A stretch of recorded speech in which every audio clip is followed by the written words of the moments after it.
हम चर्चा करने वाले हैं। हमारा जो ये दक्षिण भारत है इसको दो भागों में बांटा गया है, ये भी हमने आपको बताया भी।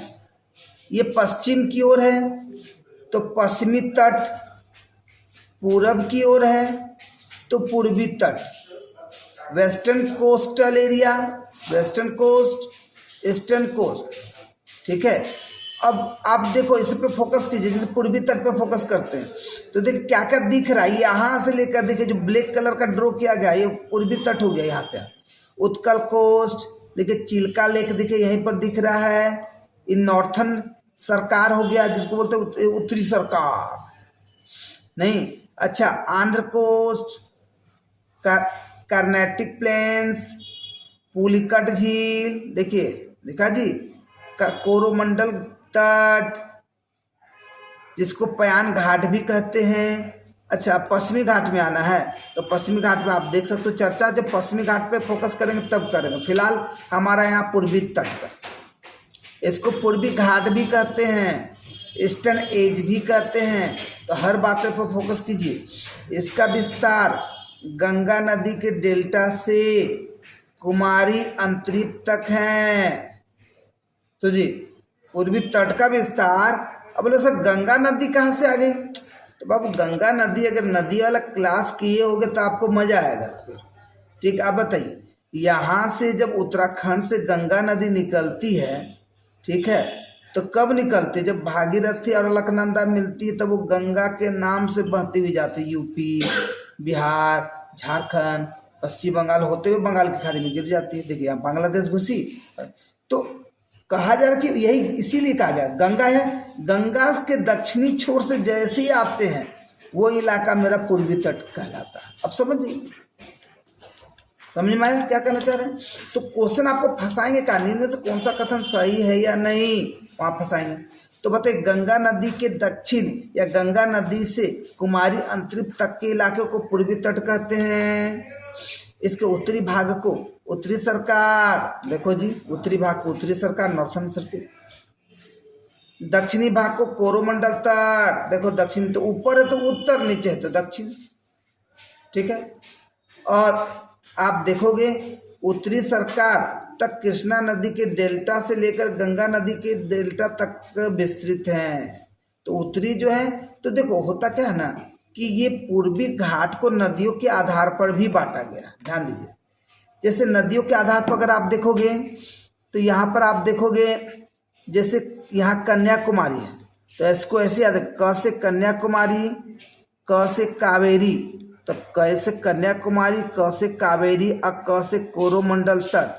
तो कन्याकुमारी और कावेरी नदी के बीच के इलाके को क्या कहा गया?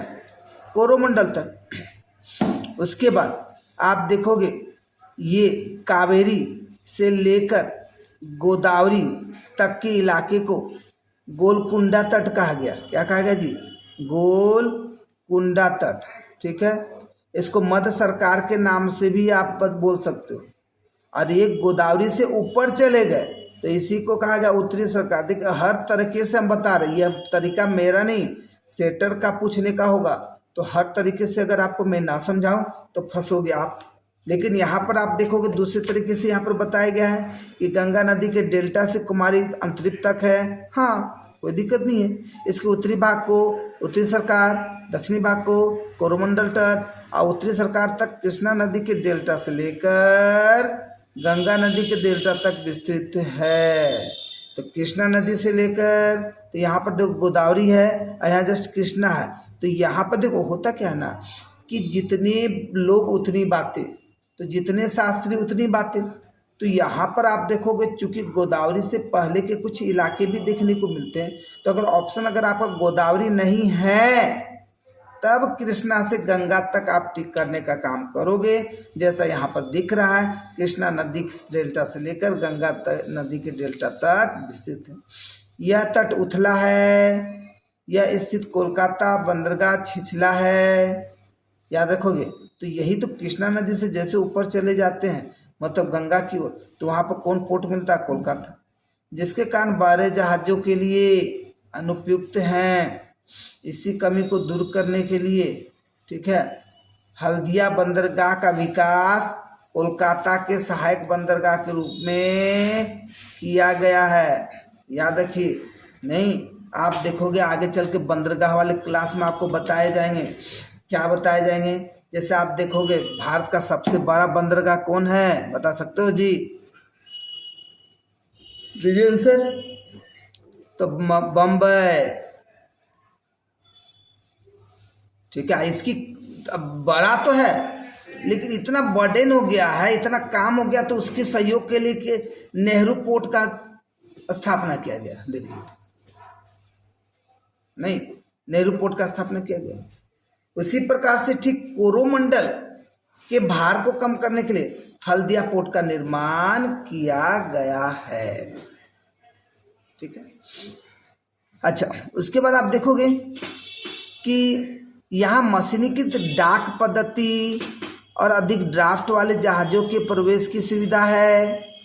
विशाखापट्टनम और पारादीप बंदरगाहों की स्थिति व्यापारिक दृष्टि से अच्छी है। विशाखापट्टनम और पारादीप बंदरगाह तो अच्छी है, बाद में देखिए, पहले बताइए विशाखापट्टनम है कहाँ, पारादीप है कहाँ, बताइए जी।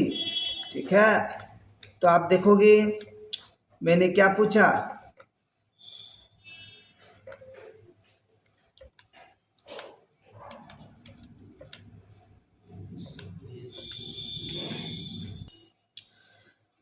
तो अब आप देखो विशाखापट्टनम तो ये आंध्र प्रदेश में और पारादीप है भैया उड़ीसा में।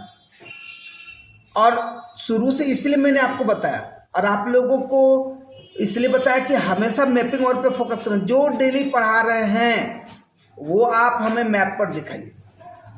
अब जो ऑनलाइन वाले हैं वो कैसे दिखाए, जैसे दिखाते हैं भैया। आप देखोगे कुछ लोग पंजाब से हैं, कुछ लोग यूपी से हैं, कुछ लोग बिहार से हैं, तो वो लोग क्या करते हैं भाई, कैसे दिखाते हैं, हमको कैसे चेक करवाते, हमको कैसे पता चलेगा। बहुत सारे तो लाइव भी नहीं करते, बहुत सारे रिकॉर्डेड वीडियो मेरा देखते हैं, चाहे HR एकेडमी यूट्यूब चैनल में हो या अनअकैडमी में हो। तो व्हाट्सएप पे आप लोगों को मतलब कि वर्क करना है, व्हाट्सएप पे क्लिक करके मेरा भेज देना है, चेक करते। तो ये जो मेहनत किए जा रहे हैं सिर्फ आप लोगों के लिए किए जा रहे हैं, और आप अपने लिए नहीं मेहनत करेंगे तो फिर अब मेरा क्या जाएगा।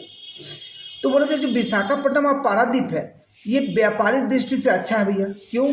क्योंकि इनके समीप समुद्र शांत हैं जी, बड़े बड़े जहाजों के ठहरने की सुविधा है। मतलब पूर्वी तट की बात की जा रही है।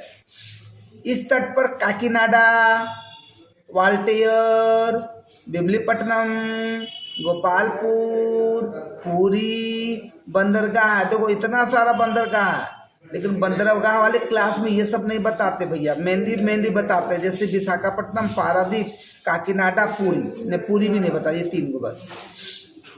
ठीक है, तो होता क्या, ये प्रोसेस लेकर चल रहे हैं कि अगर इतना लंबा आपको पढ़ना है तो इतना में पहले ये बड़ा पार्ट पढ़िए, फिर इसे छोटा पार्ट, फिर ये पार्ट, ये पार्ट, ये पार्ट, ये पार्ट, पहुंच गए अपने जगह पर। इतना आपको चलना भी नहीं पड़ेगा। ठीक है, कोरोमंडल तट कृष्णा नदी के डेल्टा से कुमारी अंतरिक्ष तक विस्तृत एक सपाट, छिछला और बलुई तट है।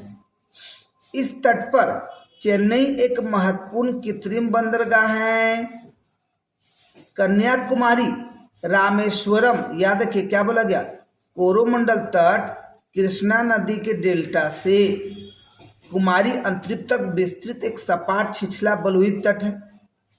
ठीक है, इस तट पर चेन्नई एक कृत्रिम बंदरगाह। तो देखिए यहाँ से क्वेश्चन आपको मिला कि चेन्नई कैसा बंदरगाह, कृत्रिम बंदरगाह। ठीक है, ये कहा तो आप देख सकते हो तमिलनाडु में। और नेक्स्ट कन्याकुमारी, रामेश्वरम, धनुषकोटी, बहुत अच्छा जगह जी ये सब घूमने का। कन्याकुमारी है ना, लास्ट ईयर हम लोग 2020 में कोरोना से ठीक पहले गए थे घूमने के लिए, है ना। ये सब एरिया में कन्याकुमारी, रामेश्वरम, धनुषकोटी और बाकी ये सब बचा हुआ है। तो ये सब आप देख, कोरिकोल, पांडिचेरी, कोडलाचेर, पुदुचेरी, नागपट्टनम, तूतीकोरिन आदि भी इस तट पर प्रमुख बंदरगाह हैं। तो देखिए अब क्वेश्चन क्या है, तो अब ये सब है क्या क्वेश्चन, ये पूर्वी तट के बंदरगाह है, तो ये सब याद रखना है। इस तट पर स्थित सेतुबंध, रामेश्वरम तीर्थ यात्रियों के लिए मुख्य आकर्षण केंद्र है। नहीं, तो ये सारा पूरा पूर्वी तट एरिया को हमने कवर किया। आप देख सकते हो यहाँ पर भी दिखाया गया है, हर तरह के का मैप का आपको दिखाया गया है, कोरोमंडल तट, उत्तरी तट, ठीक है। नेक्स्ट आप देखोगे पश्चिमी तट पर फोकस करते हैं।